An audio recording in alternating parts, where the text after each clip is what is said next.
19 minutos. Muy importante, nos comunicamos a esta hora con el señor Ricardo Bonilla, el doctor Ricardo Bonilla, ministro de Hacienda y Crédito Público de Colombia. Doctor Bonilla, gracias por acompañarnos. Buenos días. Buenos días, Luis Carlos, ¿cómo estás? Saludos a la mesa de trabajo. Un placer tenerlo acá en los micrófonos de la FM. Lo primero que quiero preguntarles es algo que ya ha empezado a dar algunas vueltas a esta hora en Colombia y tiene que ver con el impuesto del diésel. Señor ministro, ¿va a haber impuesto del diésel en Colombia? ¿Impuesto? No, el recorte. Perdón, el aumento al galón al galón de diésel. Aumento al galón de diésel a través de impuestos. ¿O ya no es tiene así? buenos impuestos, Luis Carlos. ¿O cómo es? ¿Cuál es la noticia frente a este tema, doctor Bonilla? No hay ningún impuesto al diésel.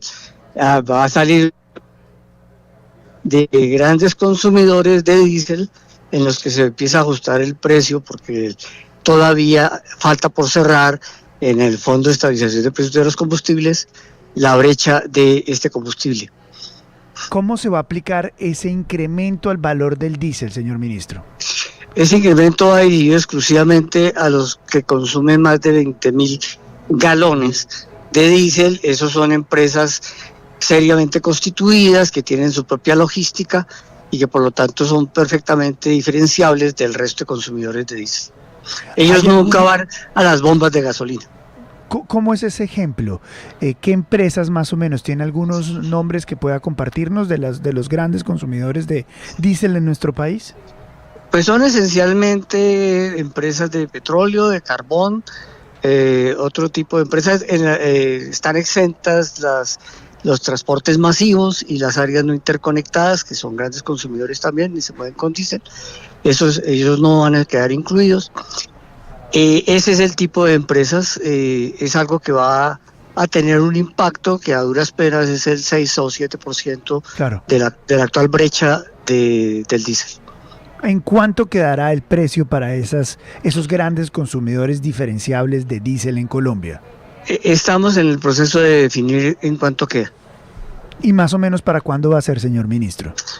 Esto debe salir en un término de unos 15 días. Ya es un proceso de terminar de discutir, afinar con el Ministerio de Minas cómo sería la situación. Ellos ya tienen identificado quiénes son los consumidores. Déjeme reiterarle solamente para el consumo general de nuestra audiencia en todo el país, de RCN y de la FM. Esto no es para los camioneros, señor ministro. No se va a aplicar en las bombas de gasolina comunes y corrientes. Estas empresas tienen su propia cadena logística. Eso es muy importante que quede así de claro, que no se trata de un incremento del valor del diésel para los camioneros ni para la gente en general, sino para los grandes consumidores en algunas industrias, que será revelado por el señor ministro Ricardo Bonilla y por el Ministerio de Hacienda en las próximas horas, me imagino, o en los próximos días. Doctor Bonilla, sí, perdón, ¿le interrumpí, doctor Bonilla? No, siga. Bueno. Siga. Bueno, lo estamos esperando aquí en el Centro de Convenciones, donde se clausura el Congreso de Asobancaria, y seguramente sus palabras o sus anuncios tendrán que ver con el tijeretazo al presupuesto. Usted va a hacer un recorte de 20 billones de pesos. Esos 20 billones, ¿cuáles van a ser las entidades que van a haber perjudicado su presupuesto del cierre de este año? Y obviamente que es su cuota inicial del marco fiscal de mediano plazo, que lo tendrá que presentar en 8 días. Sí, señor. Lo que ya se hizo fue pasar por un Consejo de Ministros que ya fue informado del recorte y una reunión exclusiva con el presidente del Consejo Económico para mirar los temas. Se acordó una partida global. Ahora nos queda pendiente cómo se distribuye esa partida global, y eso tenemos que llevarlo al próximo Consejo de Ministros en términos de cómo se distribuye. Los equipos económicos de Planeación Nacional y del Ministerio de Hacienda están concertando con cada uno de los ministerios y con distintas entidades qué es lo que ellos creen que se puede suspender temporalmente en ese recorte, porque ya no lo van a poder hacer cualquier cosa. Estamos esperando las sugerencias de cada una de las entidades con el fin de construirlo ya por sectores. Ministro, buenos días, lo saluda William Calderón. ¿Qué evaluación ha hecho el gobierno al interior de lo que ha ocurrido con este problema de caja? ¿Por qué nos quedamos sin caja? ¿Dónde estuvo la falla? ¿Qué evaluación hace usted, ministro?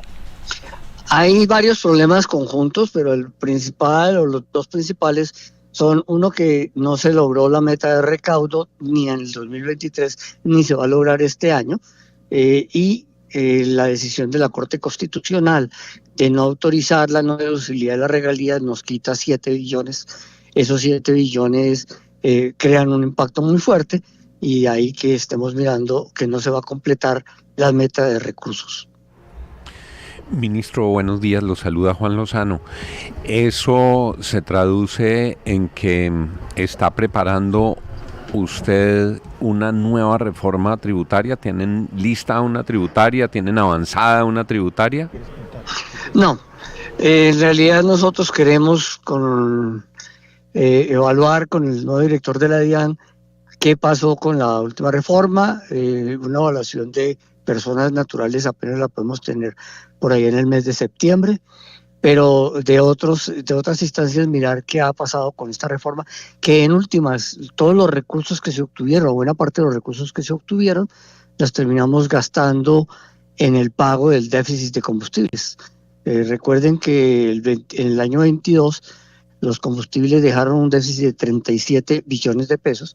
Eso lo terminamos cancelando en el 2023, esa fue el plata que le llegó a Ecopetrol, y en el 2023 quedó un déficit de 20 billones que estamos pagando este año. Ministro, le habla María Fernanda Tarazona. Yo le quiero preguntar, ¿usted qué le responde al exdirector de la DIAN, Luis Carlos Reyes, quien dijo el día de ayer a Cadena Bancaria que básicamente el recaudo tributario incluso había alcanzado pues máximos históricos en 2023?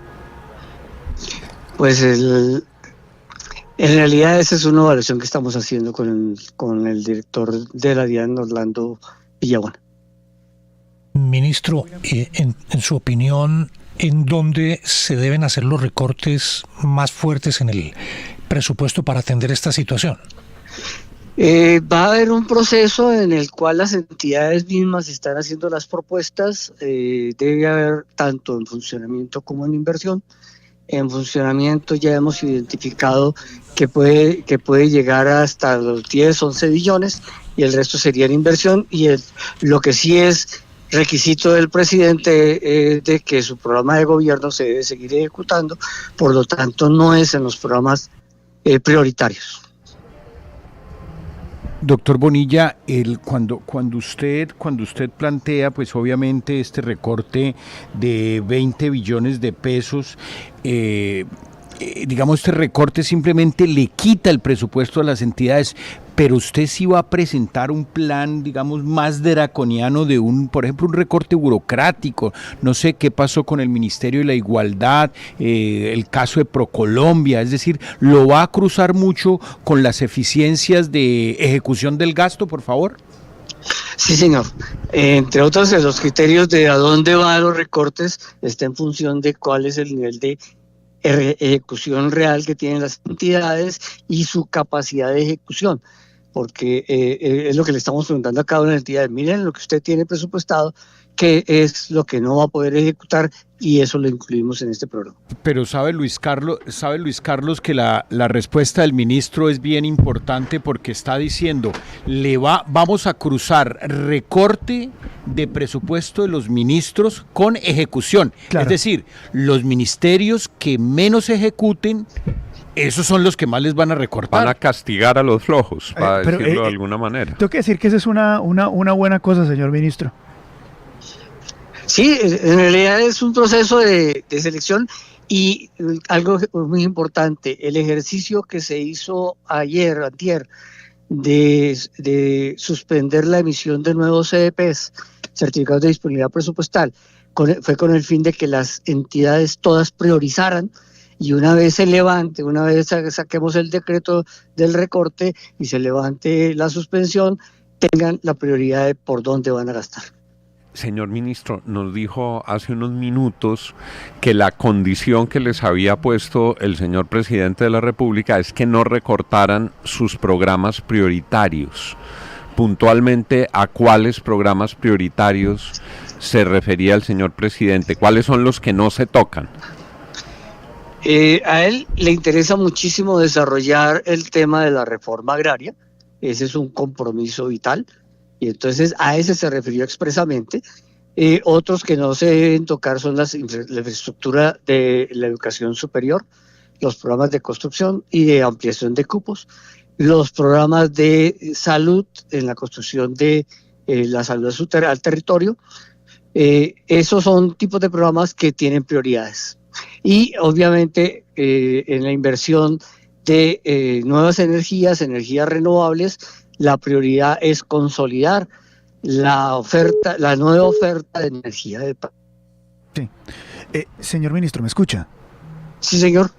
Señor ministro, esta mañana mucha de la crítica que parte de todo esto está en que incluso lo decía el señor exministro de Hacienda, el doctor Cárdenas, acá en nuestra entrevista más temprano, que eso le pasa al gobierno por haber hecho cuentas alegres con el recaudo que incluía dineros de eventuales demandas que terminarían en favor del gobierno. ¿Cómo recibe usted esa crítica, señor ministro? Pues efectivamente nosotros con el nuevo director de la DIAN estamos consolidando qué es lo que se puede recaudar efectivamente y no repetir errores, porque el ministro Cárdenas también lo sabe, la meta de recaudo del 2023 tampoco se consiguió y la de este año no se va a conseguir, es decir, hubo una proyección muy optimista. Usted dice, para no volver a cometer errores, señor ministro, ¿esto fue producto, o mejor, esta es la razón por la cual sale el señor Luis Carlos Reyes de la DIAN, por haber hecho cuentas alegres que ahora hacen que usted, que es el hombre de la billetera y la chequera, tenga que tomar este tipo de medidas? El hecho real es que tenemos una versión de que no se cumple la meta de recaudo y que por tanto tenemos que hacer este ajuste. Ese es el hecho real. Las decisiones de cargo las toma el presidente. Pero el hecho real es que... ¿Cayó para arriba? No, pues no sé si para arriba, es que era el director de la DIAN. Por eso, pero ni en el 2023 ni en el 2024 va a cumplir las metas, pues se cayó para arriba. Sí, pero yo interpretaría, estoy exagerando, señor ministro, si interpreto... Estoy interpretando, señor ministro, que por esta razón, por estas cuentas alegres, se va el doctor Luis Carlos Reyes de la DIAN. Le lo dejo para su libre interpretación, Luis Carlos. Oiga, y el señor ministro Bonilla, que sabe que yo pienso muy mal como siempre, seguramente me está dando la razón. Pero, oiga, profesor Quijano, ministro, simplemente usted dice que al presidente le interesa mucho mantener su reforma agraria, o lo que le ha llamado pues la reforma agraria, y que en eso quizá no haya recorte. Pero cuando aquí revisando la Agencia Nacional de Tierras, la entidad encargada de comprar esa ilusión de 3 millones de hectáreas, es la entidad que menos ejecuta el presupuesto. Es decir, le dieron una plata a una entidad que no sabe comprar tierras. ¿Ahí cómo van a conciliar con la idea del presidente y con la realidad de ejecutar presupuesto? En realidad es una instrucción del presidente de acelerar el proceso de la reforma agraria. El compromiso es que en este gobierno se logre llegar a cerca de 1,5 millones de hectáreas, que es la mitad de la meta que debe cumplir los acuerdos de paz y que le queda al próximo gobierno seguir con el otro 1,5 millones. Señor ministro, y agradeciéndole por su tiempo esta mañana, antes de esto, la semana anterior y las 2 anteriores, vimos cómo varias calificadoras de riesgo le bajaron la calificación a Colombia e incluso modificaron su perspectiva. Y uno de los fundamentos era la incapacidad o las proyecciones que tenían ellos frente a el marco fiscal colombiano. ¿Cree usted que con esto que está ocurriendo se le está dando la razón a lo que estaban anticipando estas calificadoras de riesgo como Moody's, como Standard & Poor's? Esto simplemente es una consecuencia responsable de que prevé que el presupuesto no se financia completamente y que por lo tanto hay que hacer este tipo de ajustes. Pero a las calificadoras les interesa mucho es cómo estamos manejando el tema de la deuda y si estamos cumpliendo con ella, y yo le puedo decir que ya este gobierno pagó las 2 primeras cuotas del crédito del Fondo Monetario Internacional. La primera cuota se pagó en marzo y la segunda comenzando este mes. Esos son de los mensajes que las calificadoras esperaban que efectivamente se pudieran cumplir. La duda que ellos tenían era que no se pudiera pagar la deuda. Señor ministro, le cambio de tema y le pregunto por la reforma pensional. Aguardaban en el Congreso su concepto fiscal y ahora pues que están en vísperas de la sesión definitiva ha llegado el concepto fiscal y algunos congresistas lo que dicen es se cumplió el requisito de la ley quinta, ha llegado el documento del Ministerio de Hacienda, pero se preguntan de dónde va a salir la plata para cubrir ese impacto fiscal del nuevo proyecto. ¿Cómo entender el concepto del Ministerio de Hacienda frente a la reforma? Siempre hubo concepto fiscal desde los primeros debates. Este concepto que se entrega ahora es con la versión de lo que entra a discusión en la plenaria de Cámara, la versión que salió de la Comisión Séptima de la Cámara, y lo que siempre se ha señalado, el régimen contributivo de pensiones en la reforma deja ahorros sostenibles para la nación, y el impacto fiscal que se pueda tener en la reforma no está originada en el régimen contributivo, sino en el pilar solidario. El pilar solidario se financia con presupuesto y ahí es donde salen recursos adicionales. Ministro, usted en solo 8 días tiene que entregar el marco fiscal de mediano plazo. ¿Cuánto va a ser el déficit? Estamos en ese proceso de construcción. Disculpen, ya los tengo que dejar. Sí, señor, está bien, lo entendemos perfectamente. Señor ministro, le agradezco mucho por darnos unos minutos esta mañana. Es usted muy amable como siempre con la FM, muy gentil. Gracias, Luis Carlos. Saludos a todo el equipo. Un abrazo, señor ministro, muchas gracias.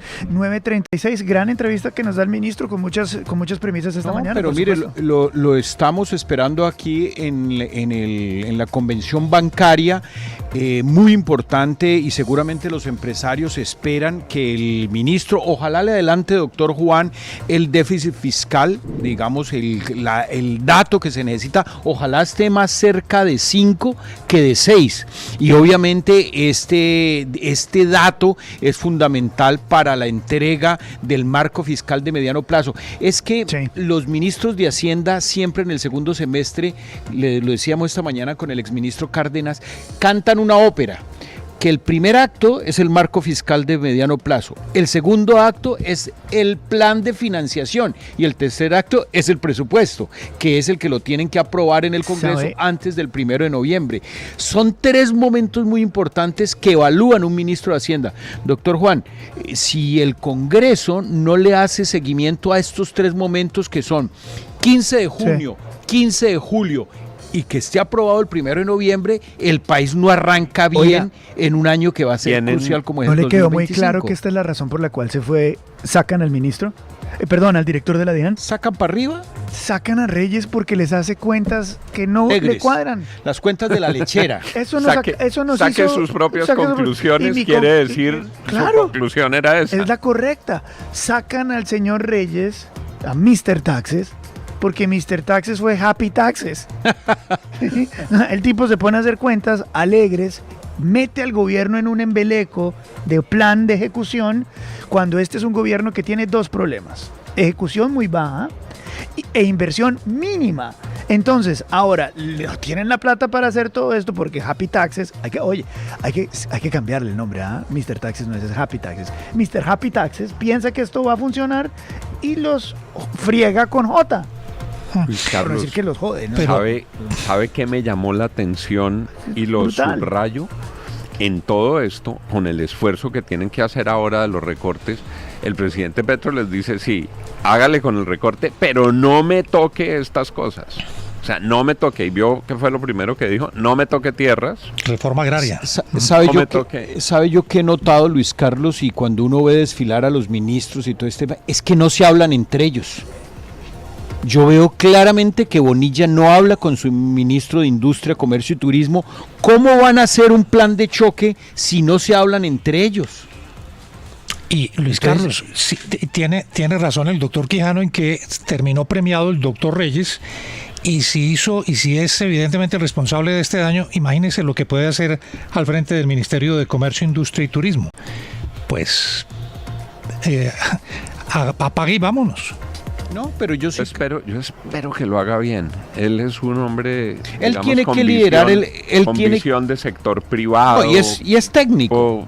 Es con técnico. Capacidad, ojalá lo haga bien. Ahora, yo sí creo que el problema, Luis Carlos, en este momento es que no hay una persona que organice el plan de reactivación económica. Pues debería Es más, ser el ministro, no el ministro de Hacienda, tendría que ser el llamado a liderar esa tarea. No, yo creo que tiene que ser el ministro de Transporte, el ministro de Industria y Comercio, la ministra de Agricultura. Creo que tienen que ser jugadores de ejecución real. Es que el ministro de Hacienda es el tesorero, es el tipo de la caja. Él no debe liderar porque él es el que dispone del gasto. Claro. Es realmente los ministros de ejecución, de transformación del país. Sabe que esto es otra señal de los equipos que no funcionan bien. Digo, en la composición de un gobierno usted tiene que tener defensores, mediocampistas, delanteros. Yo no sé, el señor de la DIAN debería ser como un marcador central, ¿sí? Que es el tipo que recoge la plata, que entiende cómo está el juego y que le avisa reparte al volante de creación, que es el ministro de Hacienda, a quién le puedo repartir el balón. Claro. Óyeme, ese volante de marca que acabas de sacar es terrible. Es terrible. En esa analogía futbolística, Luis Carlos, el director de la DIAN tiene que recuperar balón y pasársela a un creador. Claro, es y un el mixto. creador que ejecute con un delantero. Lo que pasa es que Es muy grave, muy grave. decidieron en los anuncios mandar 7 delanteros a que metieran goles y la pelota no llegó porque Y nadie no recogieron. recupera balón. Y el que nadie tenía que recuperar el valor, digo, no, Fresco, no se preocupen que yo les tengo 20 balones. En fin, El problema- 9:41. el problema, Luis William, Carlos, sí. No, el problema es que todos están en la barra, ¿no? Están gritando desde la barra. Uy, lo de hoy no salió mal, no salió bien. 9:41, vamos a los titulares chiquitito y ya venimos con el remate del programa desde Asobancaria en Cartagena. Lo que usted